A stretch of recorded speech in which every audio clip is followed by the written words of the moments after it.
નમસ્કાર વિદ્યાર્થી મિત્રો, એજ્યુટેકનો ચેનલમાં આપનું સ્વાગત છે। આજે આપણે ધોરણ 8 વિષય સામાજિક વિજ્ઞાનની સ્વ અધ્યયન પોથીમાં પાઠ નંબર 13 માનવ સંસાધન તેના તમામ પ્રશ્નોના જવાબની સમજ મેળવીશું।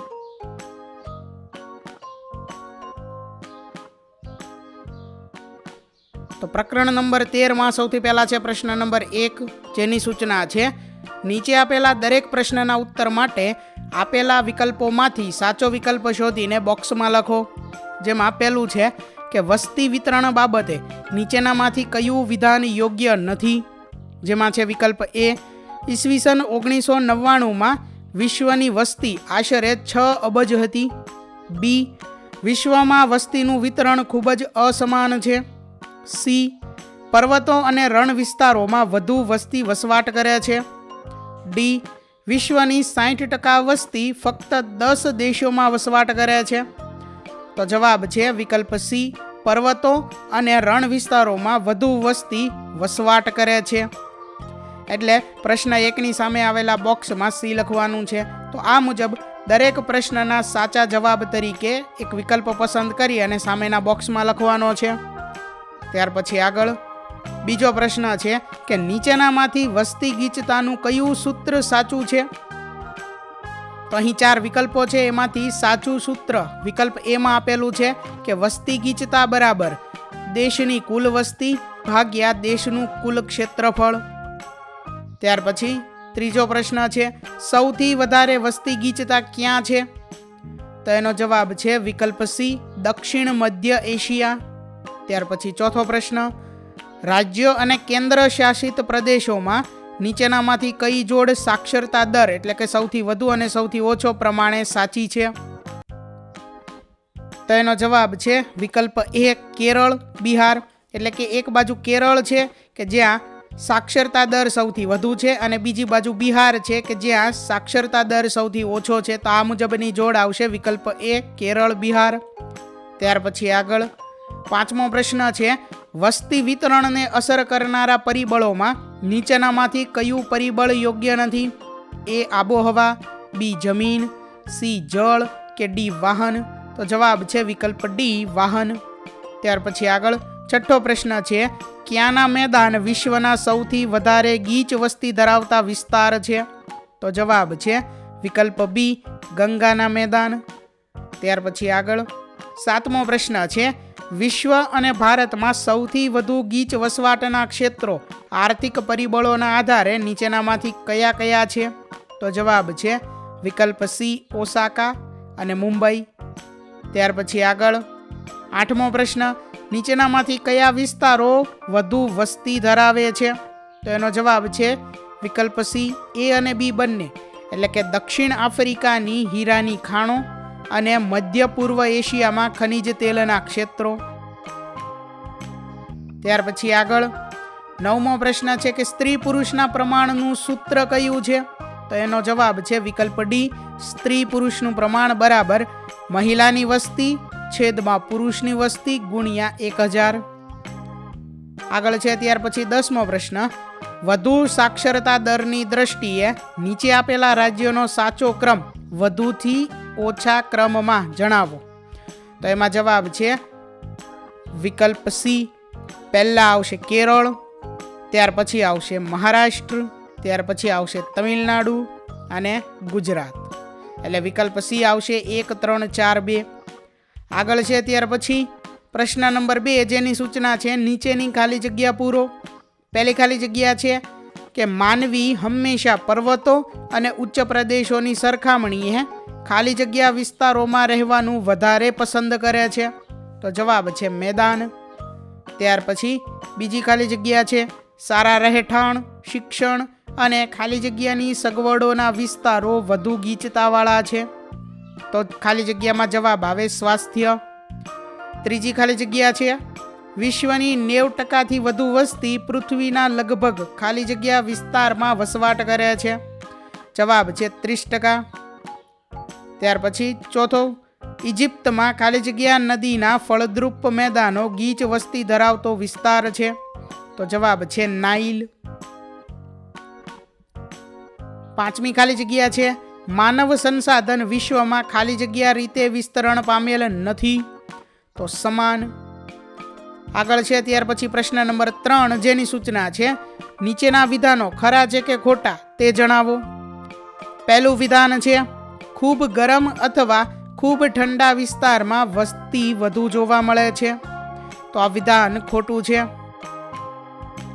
ત્યાર પછી બીજું વિધાન છે જ્યાં બિનક્ષારીય જળ સરળતાથી ઉપલબ્ધ હોય ત્યાં વસ્તી વધુ જોવા મળે છે. તો આ વિધાન ખરું છે. ત્રીજું વિધાન છે કે આપણા દેશમાં કૃષિ આશ્રિત વસ્તીનું પ્રમાણ આશરે 88% છે. તો આ વિધાન ખોટું છે. ચોથું, આપણા દેશમાં બિહાર રાજ્યનો સાક્ષરતા દર સૌથી ઓછો છે. તો આ વિધાન ખરું છે. પાંચમું, પરિવાર, ધર્મ અને સાંસ્કૃતિક મહત્વ ધરાવતા સ્થાન વસ્તીને આકર્ષિત કરે છે. તો આ વિધાન ખરું છે. ત્યાર પછી આગળ છે પ્રશ્ન નંબર 4 જેની સૂચના છે જોડકા જોડો. તો અહીં આપણને વિભાગ અ અને વિભાગ બ બે વિભાગ આપેલા છે અને વચ્ચે તેનો જવાબ લખવાનો છે. વિભાગ અ માંથી પહેલું છે ભારત. તો એની સામે આવશે સી ગંગા અને બ્રહ્મપુત્ર. બીજું છે ચીન. તો એની સામે આવશે એ હવાંગણો અને ચાંગજિયાંગ. ત્રીજું છે ઇજિપ્ત. તો એની સામે આવશે બી નાઇલ. ચોથું છે જાપાન. તો એની સામે આવશે ઈ ઓસાકા. તો પહેલાની સામુ સી, બીજાની સામુ એ, ત્રીજાની સામુ બી અને ચોથાની સામુ ઈ આવશે. આગળ જોઈએ ત્યાર પછી પ્રશ્ન નંબર 5 જેની સૂચના છે કે નીચે આપેલા વિધાનોમાંથી ખોટો શબ્દ ચેકી વિધાન ફરીથી લખો. એટલે કે અહીં જે વિધાન આપેલું છે તે વિધાનમાંથી ખોટો શબ્દ જે છે તે ચેકવાનો છે, વિધાન સાચું બનાવવાનું છે અને તે વિધાન ફરીથી લખવાનું છે. તો જે પહેલું વિધાન છે તેમાં મહારાષ્ટ્ર શબ્દ જે છે તે આપણે ચેકવાનો છે. એટલે આપણું સાચું વિધાન બને ક્ષેત્રફળની દ્રષ્ટિએ મધ્યપ્રદેશ દેશનું બીજું મોટું રાજ્ય છે. ત્યાર પછી બીજું જે વિધાન છે તેમાં 7 અબજ આ શબ્દ ચેકવાનો છે. એટલે આપણું સાચું વિધાન બને ઈસવીસન 1999માં વિશ્વની વસ્તી આશરે 6 અબજ હતી. ત્રીજું જે વિધાન છે તેમાં 392 આ અંક જે છે તે આપણે ચેકવાનો છે. એટલે આપણું સાચું વિધાન બને વર્ષ 2011ની વસ્તી ગણતરી પ્રમાણે ભારતની વસ્તી ગીચતા 382 છે. દર ચોરસ કિલોમીટરે વસ્તી ગીચતા 382 છે ભારતની. બરોબર. આગળ ત્યાર પછી ચોથું વિધાન એમાં ઓછું શબ્દ જે છે તે ચેકવાનો છે. એટલે આપણું સાચું વિધાન બનશે માનવી હંમેશા પર્વતો અને ઉચ્ચ પ્રદેશોની સરખામણીએ મેદાની વિસ્તારોમાં રહેવાનું વધારે પસંદ કરે છે. પાંચમું વિધાન છે તેમાં 1/5 1 પંચમાંશ આ જે અંક છે તે ચેકવાનો છે. એટલે આપણું સાચું વિધાન બને વિકસિત દેશોમાં તેને લગભગ 1/4 શ્રમિકો ઉદ્યોગમાં જોડાયેલા છે. એટલે કે ચોથા ભાગના. બરોબર. વિકસિત દેશો છે તેમાં અંદાજિત ચોથા ભાગના શ્રમિકો ઉદ્યોગમાં જોડાયેલા છે. આગળ છે ત્યાર પછી પ્રશ્ન નંબર 6 જેની સૂચના છે કે પારિભાષિક શબ્દોની સમજ આપો. જેમાં પહેલો શબ્દ છે માનવ સંસાધન. તો એના વિશે આપણે લખી શકીએ કે સ્વસ્થ, સુશિક્ષિત, કેળવાયેલા, પ્રતિભાવંત અને વિચારશીલ લોકો પોતાની જરૂરિયાતો પ્રમાણે સંસાધનોનો વિકાસ કરે છે. એ રીતે તેઓ પોતાનો, સમાજનો અને રાષ્ટ્રનો વિકાસ કરે છે. આથી વસ્તીને, લોકોને રાષ્ટ્રનું સૌથી મોટું સંસાધન ગણવામાં આવે છે. ત્યાર પછી બીજું છે સ્ત્રી પુરુષનું પ્રમાણ.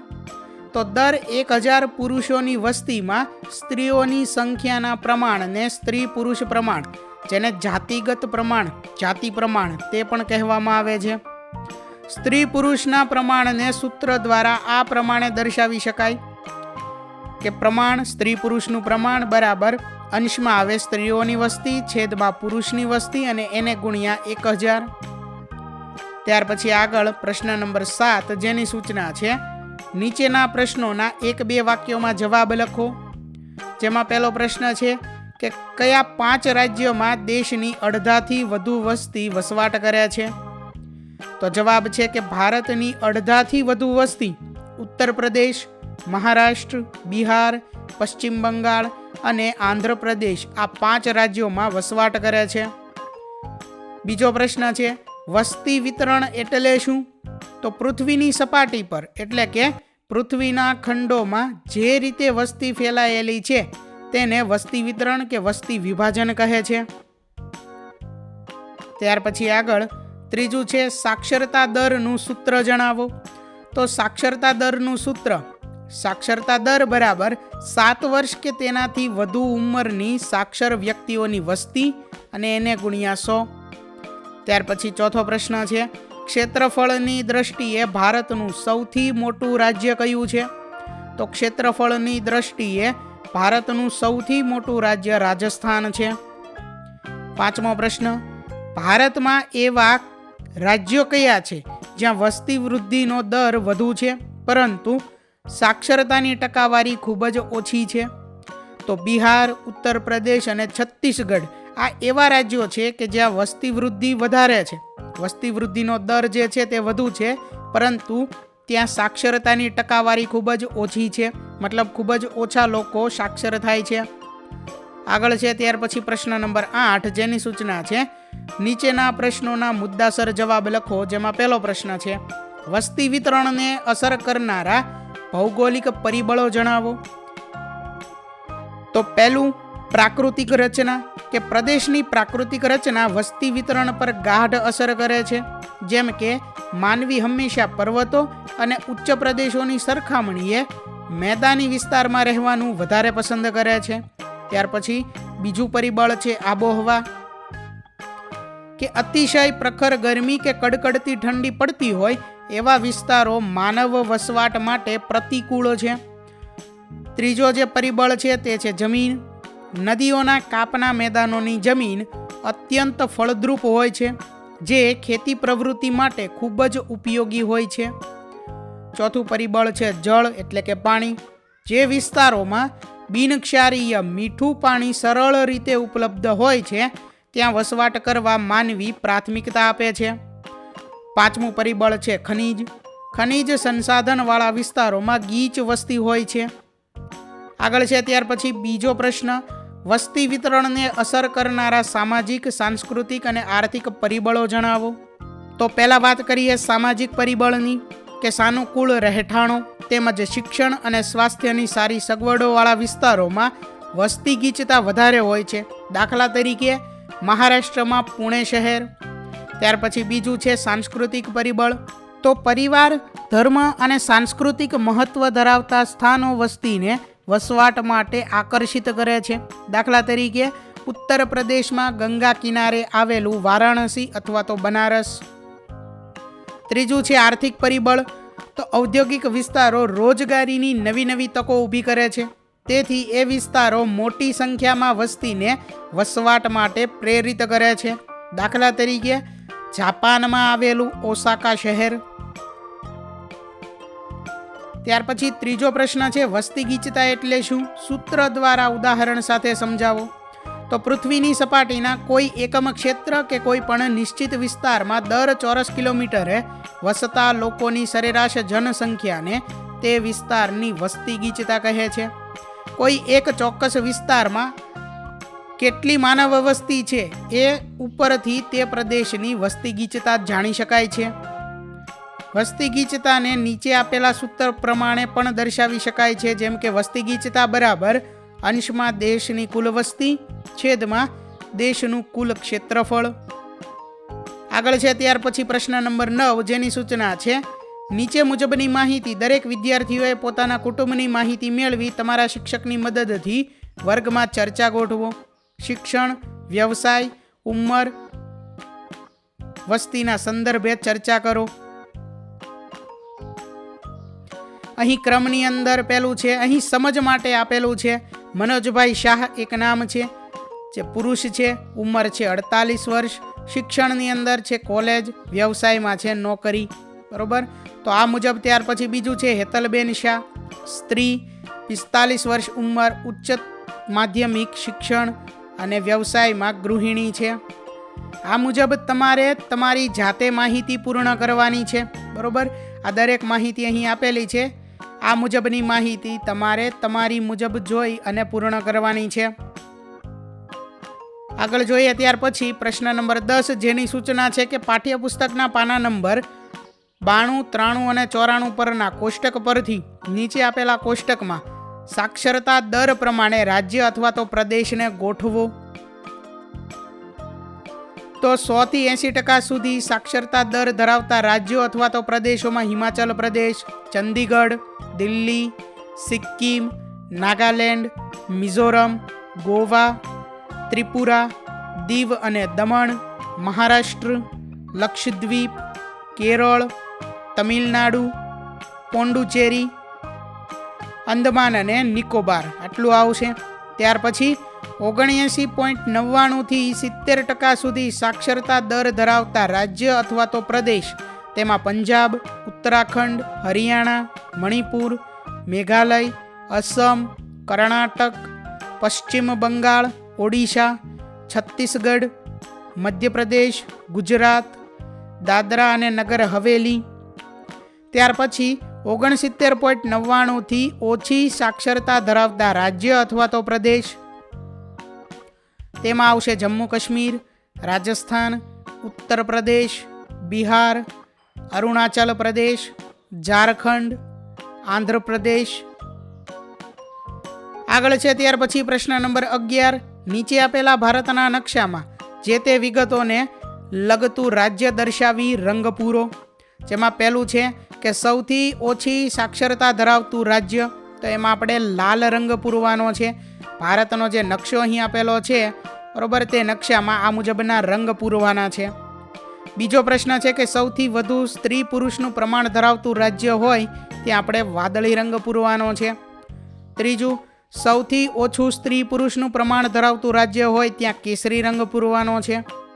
ચોથું, 79.31% સાક્ષરતા દર ધરાવતું રાજ્ય હોય ત્યાં પીળો રંગ પૂરવાનો છે.